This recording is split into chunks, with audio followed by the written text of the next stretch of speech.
Three ways that classroom readiness can help support your child is self-regulation. So self-regulation is a skill needed in a typical classroom.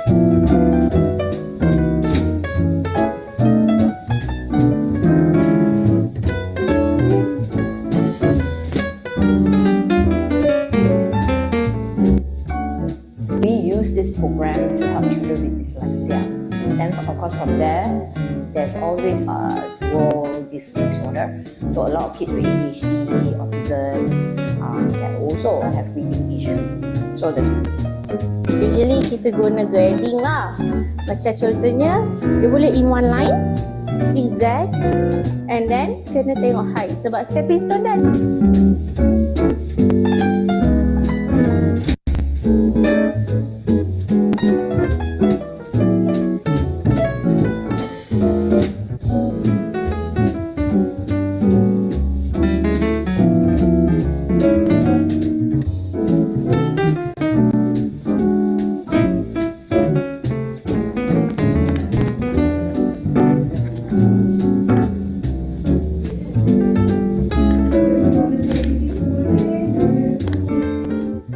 A behavior is considered challenging when it is harmful for the people around them. This includes physical aggression as well as property destruction.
Three ways that classroom readiness can help support your child is self-regulation. So self-regulation is a skill needed in a typical classroom.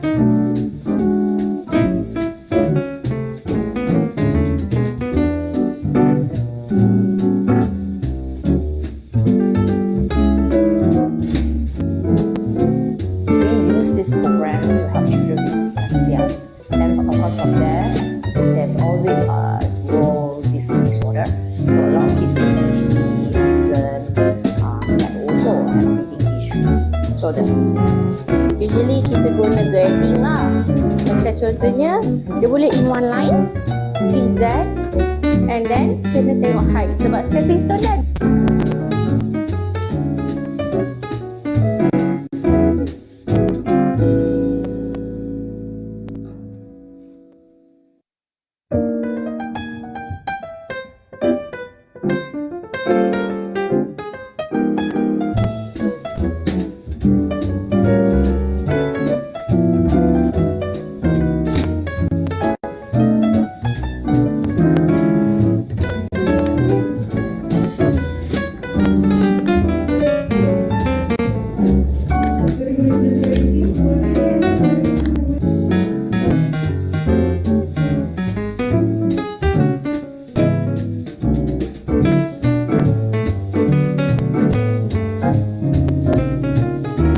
behavior is considered challenging when it is harmful for the people around them. This includes physical aggression.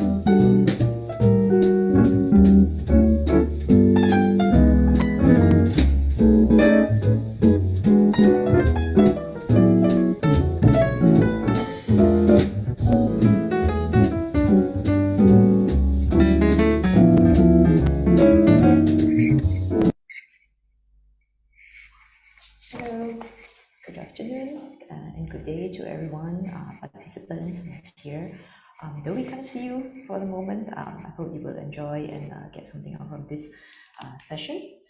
This session is about art, or art expression, and we have Miss Sealing, our speaker, who will talk about what this is and how will it benefit you as parents or teachers, as and most importantly for the children. Yeah. So without further ado, we'll have Miss Sealing. She'll start off with introducing herself, and then from there we will have sort of like question and answer. So Miss Sealing, the floor is yours. Hello, good afternoon. Thank you very much, Shireen Tan, for inviting me today. And I would like to introduce myself. My name is Sealing. I'm a full-time art educator, expressive art facilitator, and working for special needs for the past 23 years. I left my corporate job 23 years ago, actually, to continue my career in teaching, and I have find this joy of working with children, and especially working with special needs kids. Yes, thank you, Miss Sealing. Now, just now you say you left corporate. Out of curiosity, in which line were you at? Oh, I was actually a product development designer for Selangor Pewter for 5 years after I graduated from USM. So my base is actually in fine art. I have a bachelor degree in fine art, but I went into industrial design for almost like 5 years, climbing the corporate ladder. And I find that, there's something that I was missing that I wanted to do so much that, I decided later on to, further went into education. And it's partly also because of my childhood time. I was so much into art all the time, always, doing art. So I said, if I don't do a corporate work, what else can I do, So I went into art, and I started teaching in an international school for almost 10 years, and only working on art program for students with from the they are all students, very young kids from toddler up to year 5. I was actually the art teacher for the school. So during that time, when I was teaching the young toddlers art, it was actually a struggle, because first they don't understand English, so how to teach them art, So all this thing has already made me actually explore a lot with them using sound, actions, and all that. So when I have acquire all this experiment, and it helps the kids, it actually builds the confidence for me to further my studies in special education. That's why I went into special education to get a diploma in teaching special needs, and also in child psychology, trying to understand better, the children. That is why after 10 years working in the school, I decided to actually do full-time, helping the special needs students until now. Yeah. Okay, just now, very interesting point is, just now you're saying you started with helping children who are young, very young, like say, don't understand the language. But then why special needs? Oh, actually, when I was working as a teacher at that time, I run like running places, I would say, private tutor for this child, and then a teacher for a child development school after school hours, So I'll be like, on weekend also I'm working, So I do freelancing a few places. And then one of the student that actually came to me is Fitri. His name was my first student. So now he's already working, he's already 25 or 27. He's already working. His mom, I was teaching his other siblings. So the mom was saying that his son is refused to go to school because he got bullied in school. He's not able to socialize and all that. So that was the time, he came to my studio after my school hours. At that time I actually have a school studio in Cheras. So I was actually coaching him, just one student at that time, just exploring and trying to help him. And that was the beginning. That was the beginning. And then, from word of mouth, and then people start coming, parents start sharing. So I began to have more students coming in and all that. And with different spectrum, yeah. Great. So let's go to the topic in proper. So what is expressive art? Okay.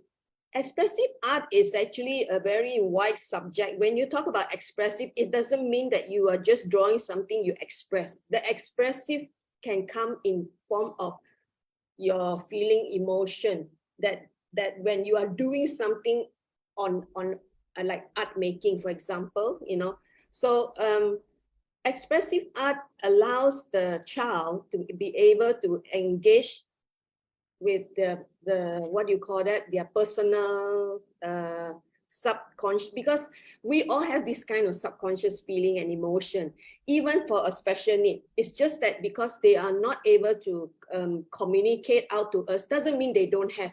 They are just like us. So when they're doing something, they, in a way, it's just like, have you ever seen a child paints and then suddenly just go like so sedap like that, So you don't know that what make it so sedap, and then he will go back and say that he liked this and he do that and is looking forward to. So that means the art has already had an impact on the child, So every time he comes, he is happy, and then it actually gives that parents a sense of like what a calmness also, because they know after sending art, they go home, they are calm.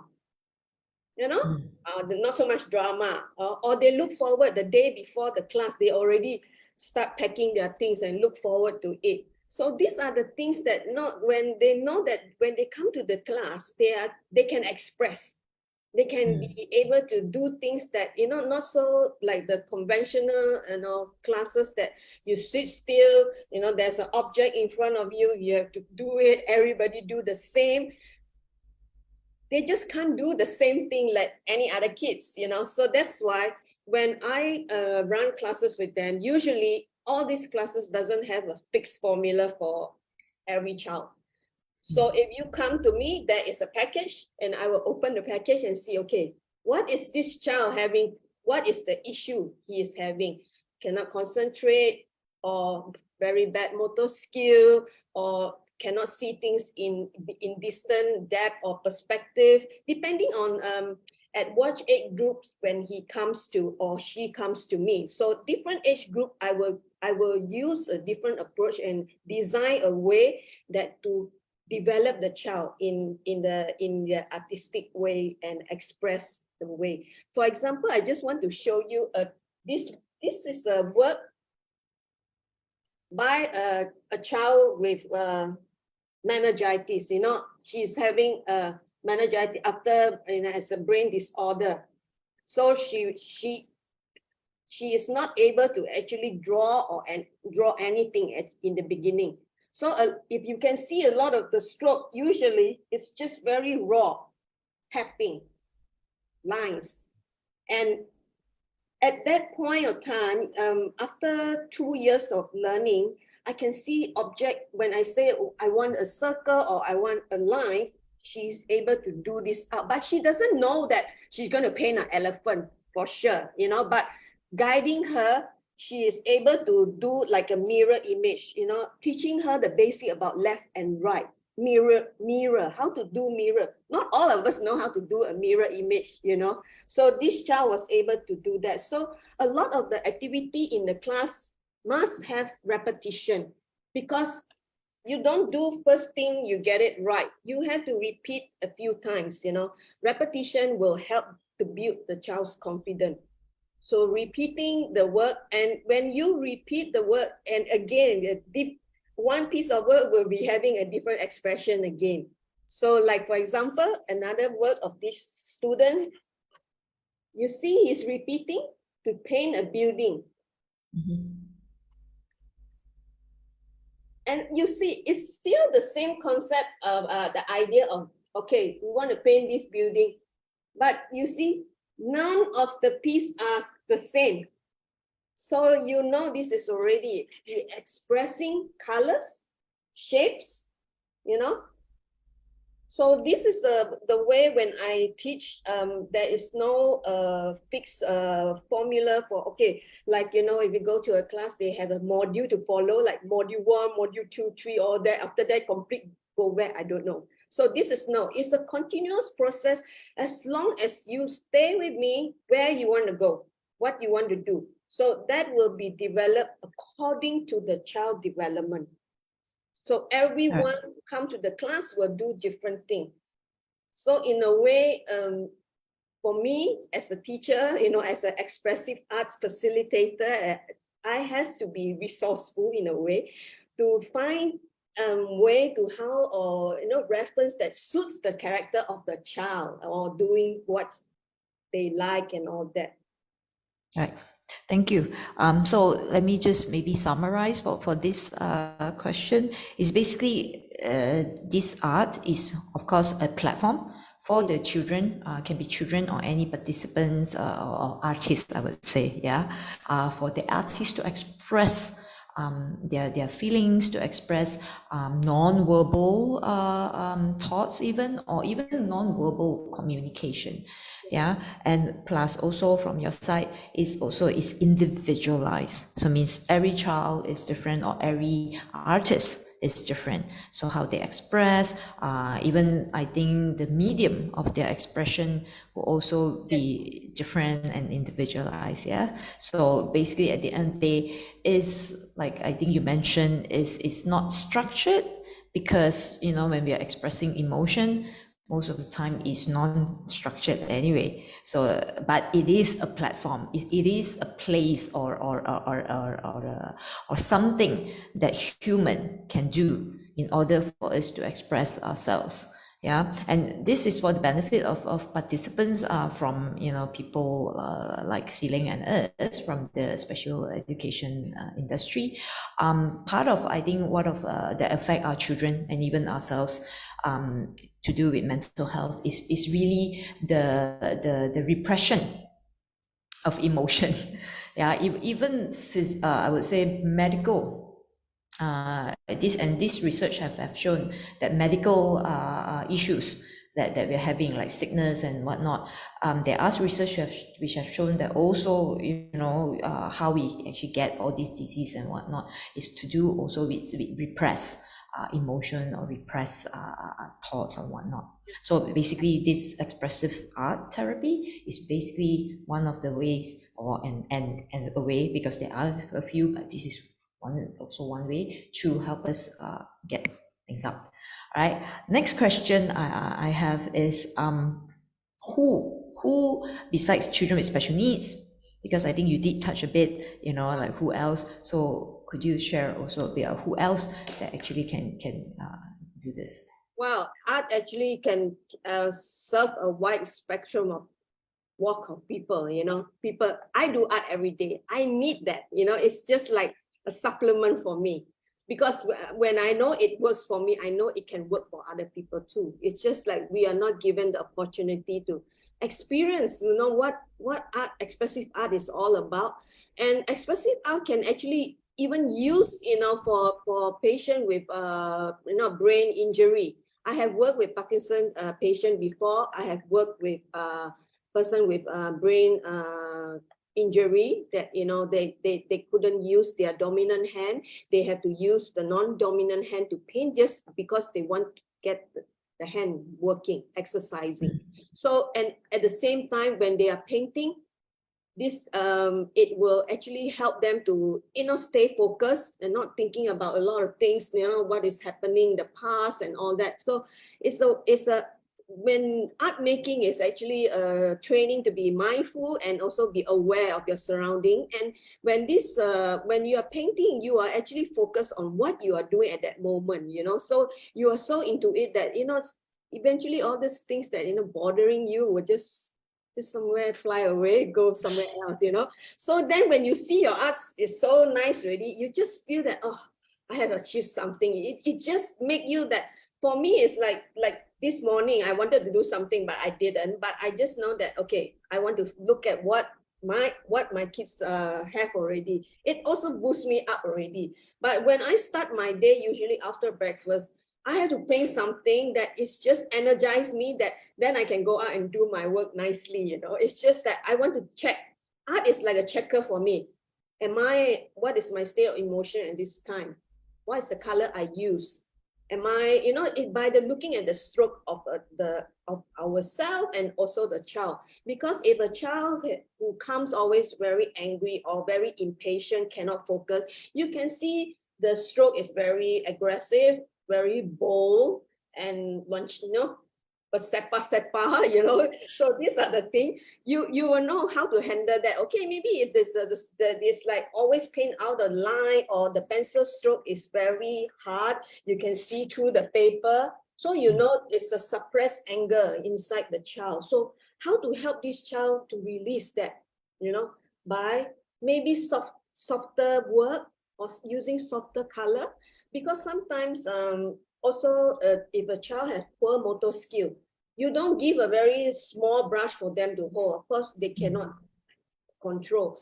You have to have a broad brush, okay, or more bigger space for them to express first. Slowly, then you go to more narrow, little detail for them to paint with. It, as long as when they are able to stay focused longer time, then you can see the work has more detail. If they're not able to focus, the detail of the work you can't see. It's just like one splash, habis, you know, like, then you cannot do anything, you know. So one example I want to show you is this boy, Sinan.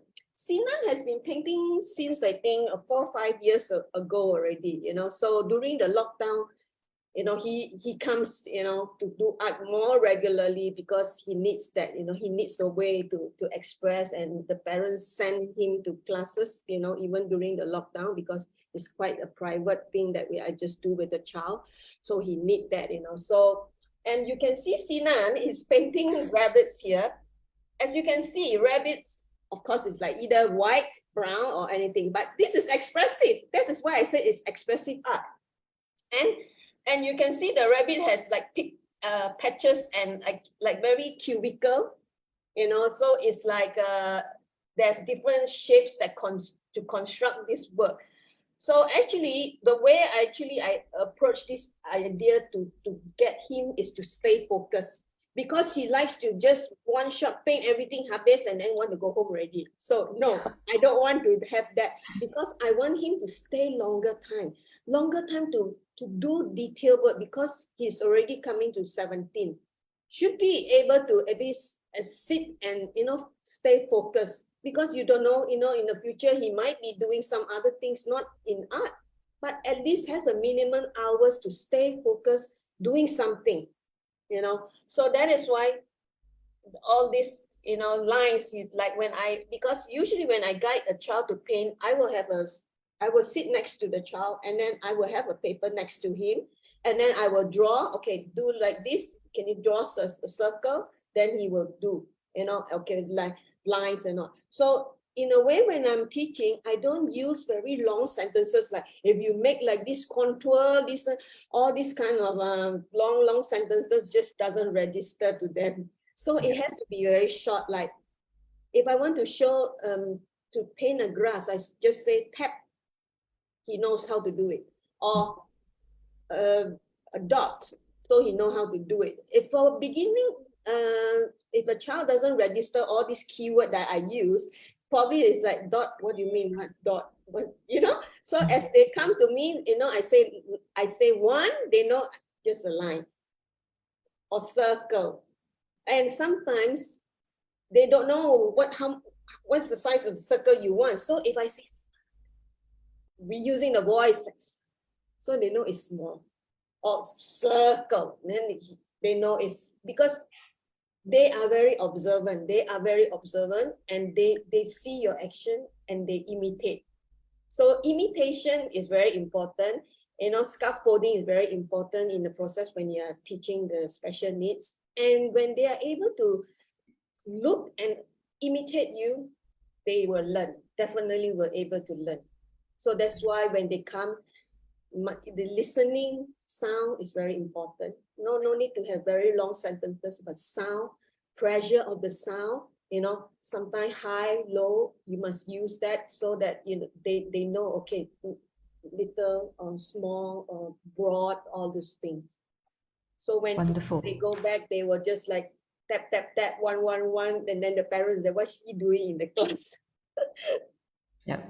Okay, great. I think in this you have actually addressed a few advantages or benefits for children with special needs. Again, correct me if I've is inaccurate.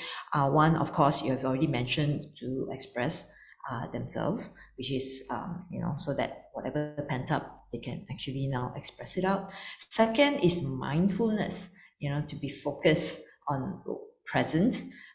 Because, and again, I think for a lot of people, not children with special needs, and even other adults, we tend to get worried or bogged down with burdens and whatnot that's going on in our lives. So this expressive art is to help us to focus on the now, which is, like you said, is mindfulness. And of course, to add on to this is, of course, focus. You mentioned focus, and this for a lot of children, being with special needs or not, and even some adults, right, to really focus on task. So what we call on task is something, our technical jargon, to help children stay focused and be on task. And this also help. The next benefit is, of course, their fine motor skills. Right, from drawing bigger to smaller, and that will also help with a lot of children who have issues with writing. Because writing is very small, really, and especially some of them who are very young, it's actually very hard to control. Signature. That, yes, I can see that. Yeah, I saw that. So, and that is for many people, especially children, I think is very difficult. But this in itself, the art in itself, the expressive art, it's going to benefit them on controlling their fine motor skills or section of their hands. And last but not least is to follow instruction.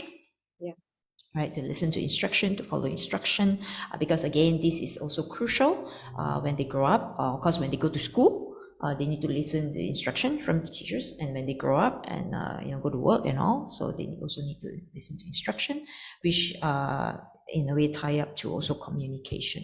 So I think that is just to list a few of the benefits to children with special needs.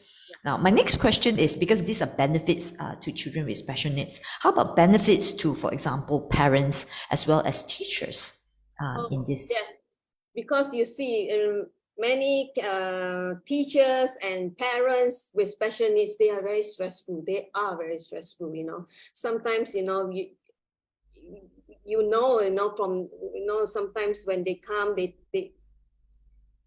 the way you communicate with you, or sometimes that they are worried about their work, because most of the parents, some are working, So I do actually have like some parents who came up. There's one parent, Sinan's mother, who has been actually doing art with me since last year. So it is very beneficial for her, because it kind of helped her to calm down. Also, at the same time, this is actually self-care that parents have to. Me as an educator and teachers, yes, I need the self-care too. That is why I practice this myself every day, in order to be able to accomplish my daily tasks.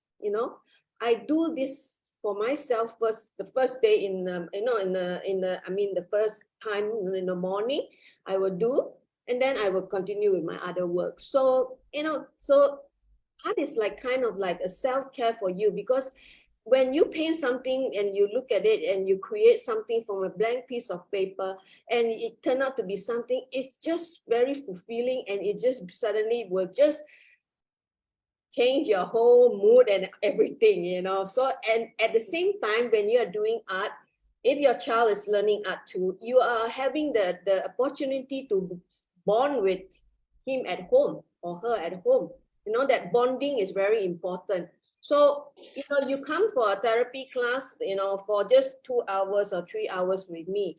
But I, as a teacher, I'm doing this every day. So I also hope that when I am able to give this skill to the parents or the teachers, they can have the time to, bond with the kids doing art at home, because one session a week is actually not enough. It's really not enough, So if you want to actually build up the skill, you have to have that. And also setting at home is very important, because sometimes the parents will ask, how come my child come here, can paint, and go home cannot paint?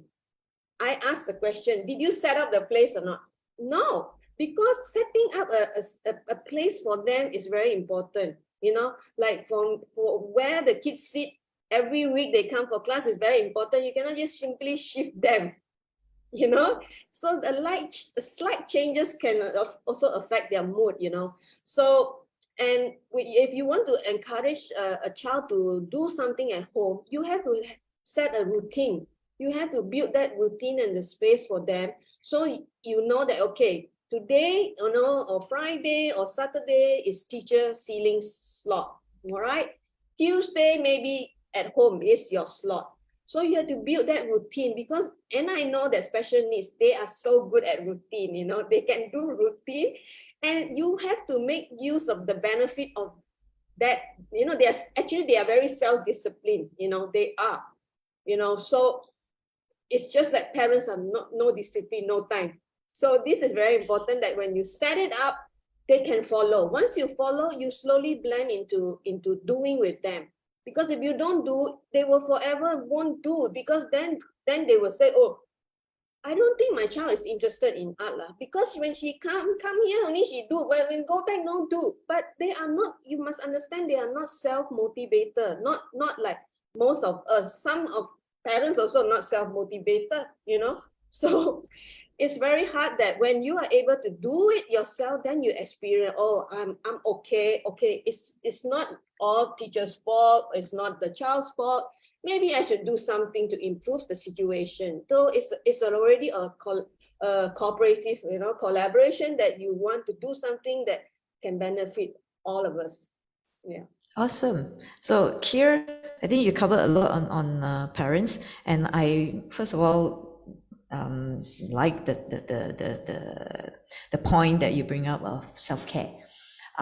Self-care not only for the child, for the parents, and like you said, a lot of parents are going through a lot of stress, so that in itself self-care.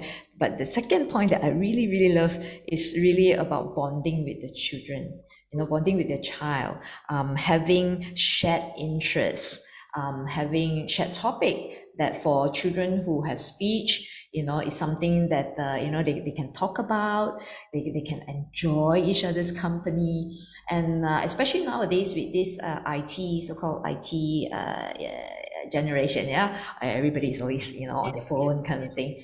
And that one also, research is coming up, quite a lot number of research is coming up to inform us that being too much on screen is not helping our kids, regardless again about on children with special needs or regular kids. So this fact, I think is actually really awesome, about bonding together, having shared interests, and of course setting up the home or section of the home, maybe to have a very small tiny corner, having an art studio. And again, it can be for the whole entire family, right? Because as a reading therapist, I normally promote book club among the family, whereby again, shared interest, bonding. So now they can have another option, which is an art activity together, right? It can be any part of the day or any day. So I think that's awesome.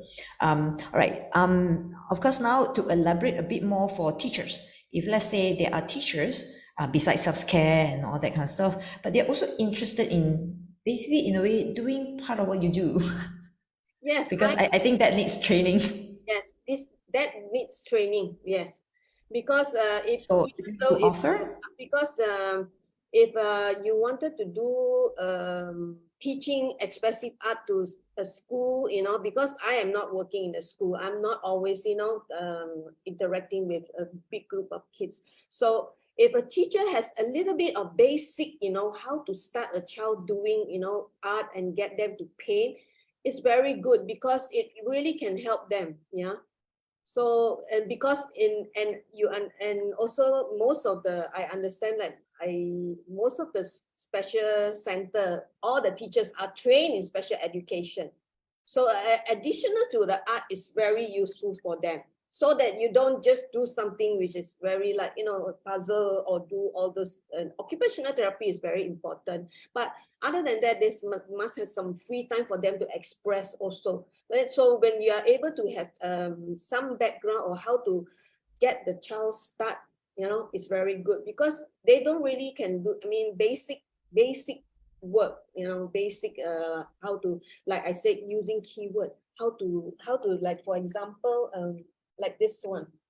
This child is actually trying, I'm teaching about grouping and separation. So these are the basic thing, you know, you don't have to have a very highly skilled, but must know what topic you are talking about. And probably this one, I want to say, can you tap in group? Can you tap in separate, or I want 6 or something? So they know, okay, I want a group, it must be closer. I want a separate, it has to be like this, you know. So these are the things that from young, you know, toddlers who comes to the center, they already know how to use brush and paint and do simple thing, you know. So then also this girl, she's she only finished her course with me last year. She has been with me almost 10 years, from as young as this, when she was doing art, you know, 6 years old, because her grandmother was my professor in my studies when I was doing special education. So she sent her to me, and when I started coaching her when she was only like 7 or 6 years old, until 16 last year she left. So this was an early work when the grandmother was writing a story about a girl with a cat. She illustrated the whole book. You know, I helped her to illustrate the whole book for her grandmother. So all this, you know, and then kids, and I have many of my students who are actually not being, after coming to our classes a few years, they start to make picture book for themselves. You know, this is also done by the grandmother, and you know, I help her to illustrate when she comes for the class every week. So from the text, I will read the text to her and say, okay, for example, you said they are making something, or you know, the chicken is baking. So we will try to imagine about, you know, what we're going to draw. So there will be a briefing, storytelling a little bit of from the text and all that. So then the child will help the child to express, you know. So it's another student, she only likes to sing nursery rhymes. Everything is about nursery rhymes only. So when she came to my class, all the painting is about nursery rhyme. Okay, today is about Humpty Dumpty. We're going to paint Humpty Dumpty, or, you know, Mary had a little lamb. So it compiled into a book. So there is many ways. And also this is Lokman. Lokman is still with me. The boy that the student that just now paint the building. He is already now 20. So he did this book that time. I think he was only about 9 or 10 years old. So this is actually the black dog is actually an imaginary character of what he's doing. So in a way that, you know, sometimes when you express yourself, you may have an imaginary friend that is constantly with you. It could be a dog or anything, but for this boy, it's actually the black dog, and he has been painting the black dogs, you know, ever since then. And you can see as he's growing, the dog is also growing. The imaginary dog is also, you know, growing. So it's very amazing to see, you know, a child develop in their journey in art, that you can see the process is always like never ending. You know, art is never ending. Yes, it's never ending. So, however, do you conduct workshops for teachers who would like to learn, or, you know, to learn? Yeah, I do, but right now I haven't done at all this yet, but I would like to actually start running workshop for teachers to so that they can cater to more students outside. Yeah. Great. Okay. Next question I have is back to our students, children with special needs. Is there any like prerequisite or any criteria for them? Because there are some, and we all know in special education, children, their disorder comes in spectrum. Either it's a very low function, from low function, basically all the way to very high function. So is there any criteria for them to pick this up? No, actually not so much. The only concern is, are they able to just stay still? And also second is the behavior issue. Because here in my studio, we learn skill.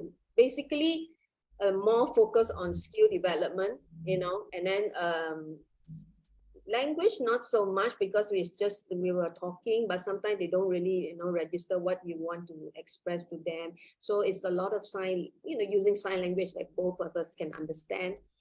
But if a child has behavior issues, it's better to address the behavior issue first before they come here, because it's very important. If they are not able to stay still and not able to focus, it's very hard. They might take the brush, poke themselves or hurt themselves, or because there was once an incident, a child came to me and he started tasting the pain. So that is a problem, because of course it's a sensory issue. This boy is having sensory issue, or they start hitting the teacher, or or other student that is around, grabbing them and all that. So all this is actually sensory issue they are facing, because they don't know, like grabbing is pain or things like that. So when they want something, they just grab. So it's you have that can be trained also, because by the pain, by the stroke, you can tell hard. Then you can use the brush to rub on them like that, telling that, okay, this is like that, gentle, like this is hard, so all this slowly. But important is the staying focused, like they are able, because if they're running around everywhere, you can't do anything, so it has to be, at least able to sit down first. Okay, but because there are some children who have, like, for example, children with ADHD, sitting down, staying focused is, of course, in the beginning is a challenge. So is it? I have ADHD kids who came before. They will start running around. After that, they know they have class, and then they sit down. Once they start sitting down, no more running around. No more running around, because they know that. Okay. Because they are curious, because ADHD kids are very curious. They want to do something different. So when they see a lot of activity going on right in front of them, they stop running around. So it depends on various students that come in. So important is not the aggressive one. The aggressive one usually I will not be able to handle. It's very crucial. Yeah. Because I don't want kids, because learning art is something fun, I don't want kids to get injured or, start hurting themselves. Sometimes there are kids who they just demand something, and then they start banging their head on the table, doing things like that, or bite the teachers, things like that. I have gone through many experiences already. So I really strongly encourage, when you want to have this intervention, whatever, for special need, it's best that you start early, because when you start early, it's very easy to mold them. It's very easy. It's manageable. And art can be trained. It's not say, oh, self-born or I'm not talented. It can be trained. You just need to start as young as possible. I have kids that come like 6-7 years old. If they have the interest, they start doodling already, you can send to me already. Because when the older you send to them, the older they have this kind of perception. Oh, why my mom want to send me to here? Why my mom send me here? What's wrong with me? They have that what do you call that? The idea is like, oh, you want to send me somewhere means I have problem. So this is the skeptical thing that, you know, is very hard because these kids, they have feelings, you know, it's just that they don't say it out. They have all these feelings. So when they go to school when they're already in the primary school, I mean secondary school, they will face a lot of social challenges, you know, like not able to socialize, you know, maybe some, you know, the peers looking down on them, you know, they are not able to, you know, or they speak in a weird way, you know, things like that. So when you start to say, okay, let's go to here, the parents start to arrange, they will feel very defensive and say, I don't want. So it's very hard for them. I have students that, you know, who came for first trial, and he enjoyed it so much. At first, he was burst crying and expressing his problem, and then after that, he loved it and he can do it. You know, so I say, you see, no other kids can do. You know, then you are able to do. Your friend may not be able to paint, but you can do it. And he suddenly gets so motivated, and he just went back and sharing non-stop. You know, but at the same time, you know, later on, because that time I was away, so, you know, that he has to wait for me to come back for a long break. So when I came back, he changed his mind already, you know, when he goes back to school, you know, because it's very hard that when the kids shut down, you know, when they start shutting down, it's very hard to, you know, open them up, because they are very sensitive, super sensitive, that, you know, as when they're older, it's very hard for us to control what is in their mind. You know, what we want to persuade them is so difficult. Like you said, so much time, you know, spent in an iPad, phone, browsing. You don't know what they are browsing about. Yep. So that's the issue. Okay, great. So besides all this, like, would it be also possible, because all these kids have produced quite a number of work throughout their years, and of course they get better and better at it, holding on to their skill. So what is like in store? What are some options that in store for them, besides, of course, self-care for themselves, but for them, some of them who are actually quite talented, and this is something that they really how they say, are interested in. What then is other avenues for them right after they have gained this skills? There are a few of my students already participate in the Asia art shows. You know, there are some NGOs that actually set up to promote special needs work. And also recently, I had my student who actually put their art in auction to raise fund in University Malaya. So there are many. There are some banks who actually support this, you know, Autism Awareness Month, where kids can actually hold exhibition. There also there's one time I think that Bank Negara also used to do that, you know, during the Autism Month. They will actually gave the foyer to some foyer to the special need artists to display their work.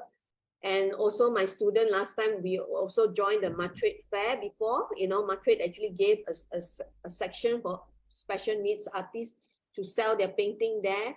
And some also, my students also have been making, you know, collaborate with other private sector, like this is a scarf from a painting of Majestic Hotel. YTL actually is in the hotel, in the boutique. So, you know, so all this collaboration, the student, you know, parents connect, you know, we help from we training the kids, and then the kids, you know, parents will help, you know, link all these building bridges and help to, you know, promote the students' work. So as you see that, you know, for the special needs people to work in the workforce is not easy. You know, they are very routine. You know, it's either you can see them in you know, there is Starbucks in Penang that actually, you know, cater for all special needs staff. There's, you know, they serve coffee. So, you know, or in bakery or things like that, you know. So doing art is like, yes, it's a routine that you paint every day, but you're painting different things. You know, you're doing and creating different things. So in a way, this also provide another option for a child to, you know, to become a self-entrepreneur. You know, they can start selling their work, you know, through the support from parents. Yeah. Awesome. Yes. I think at the end, to just summarize this, is basically networking, right? Yes. To build a network or a community. Because again, we don't know where this would lead to, but at least to start off by introducing this platform for the children to express themselves, as well as for parents and teachers. And of course, from there, to build a network of collaborators working together, and again, how we how to say move on from there is really up to all of us. Yes, correct. Now, final question before we wrapped up with some sharing from your side on the success stories. Yeah, is how then? What then? What is from here? Like, let's say, for example, from this awareness talk, parents are interested, or even teachers are interested. So, what's the next step? How do they proceed? Well, if there's parents or teachers who want to learn, they can directly contact me, or maybe if your center, your teachers, you would like to send the teachers for training, things like that. We can always work out something to make it happen. Yeah. So in terms of, like, for example, time, like every session, how long is every session if they sign up? Usually every session is 2 hours. 2 hours. Okay. Once a week? Yeah, once a week. Yes. Right. 2 Okay. hours. So when they paint, after they do painting, they will do sketching. I don't do sketching first, then painting, because during the painting process, I will guide the child how to do it. It's from an empty canvas we build together into a finished painting. So after finish, they will have to use a sketchbook. Where is the sketchbook? I think I put it somewhere. Okay, hold on, I'll show you.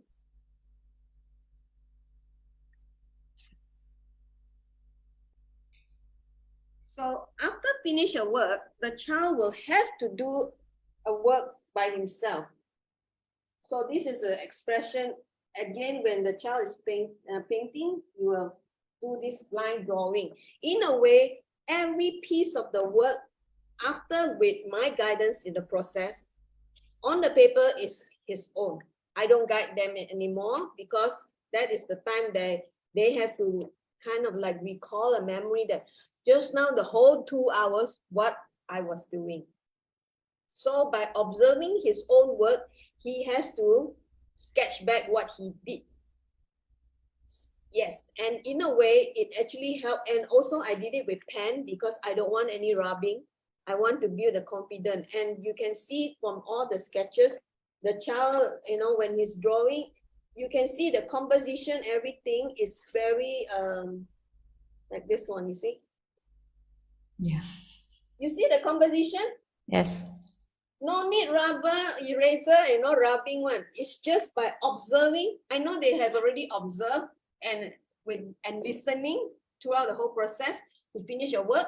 So when I give this blank paper, automatically he knows how to do it already. So that is the process of recording himself, what I have learned, onto a blank piece of paper without teacher telling already. Because I don't want, because a lot of time, to become an artist, you have to draw. You cannot just paint. No need. You can paint clay or paint a tile or do marbling. All this, for me, is this everyone also can do. I do, you also can do. But to be an artist, at least you must have a foundation of drawing, sketching, doodling. Learning about composition, big and small. So from there, it's the child automatically, you can see it can able to link what he has done on a blank piece of paper without teacher's guidance. During this is a half an hour time. Usually I will give a half an hour time just on yourself, without me telling you what to do. So that routine has been set up, and they are collecting all the sketchbook, many, so you can record everything, from sometimes, composition, maybe when you first do, then it's just like that only. Maybe a drawing just like that. Then parent will say, how come the painting like that? And then why he draw like that? Did you help him to do? Of course, I said I have to help him during the process, how to do it. But this one, I don't help him, but never mind. I said beginning is like that. Maybe later he know how to compose the whole thing and positioned properly already. This is actually this thing is more important than this one actually for me, because the final work I see not so much final work. It's the process that's very important, and this one is a record of proof that development. This is the development. Yeah. Great. Yes. And I agree with you. I think a lot of things that we do is the process, because in life or in education, people tend to focus on the result. But at the end of the day, the process itself is actually the key to learning all these things. And for those of you, for participants, no worries. If you're interested, do write to us, in our Facebook. You also have our phone number, our email. Do write to us and we'll connect you to Miss Elaine, right? So before we close up, because we're about time, but before we close up, Miss Elaine will, I'll invite Miss Elaine to share some success stories. Like for example, some, the before and after, like children who maybe came, or teenagers or adults or whatnot, when they came, whether they've shown some emotional issue or some mental issue, but through expressive art, they start to flourish, they start to, come to becoming themselves. So the floor is yours, Miss Elaine. Yeah. Well, learning art actually is like you need time, you need time, so the journey is a long process. When I go through this with my student, it's all like, my aim is I don't give up on them. I don't give up, no matter how hard. I will try to juggle and make sure to design a program that suits every child, criteria. What are the things that want to help the child to improve? So many of my students already, many already has, gone through. Some already have been working, and then some have already have shows, in international shows. They have. I took one of my students to Italy actually before, in year 2016. So I was actually that time doing a picture book illustration advanced course. So I actually wrote to the school in Italy to actually have my student come with me. So they were actually quite reluctant, because they have not have any special student joining this class, because it's an advanced class. So I said I need to have that experience. The kids, they don't go to school, and I need to have them some international exposure, learning about art. Art is very wide. They can go to so many places. So, and they gave the approval. So, I took the kids with the parents, and we went there. It was a 1 week workshop. So he was doing great with me. Yeah. So I had to coach him, of course. I am learning, at the same time I'm coaching him, because the teachers, will not be able to do that. So he said, as long as you are able to take care of your own student, you are most welcome to join, because of course you have to pay the fees, have to pay me, So it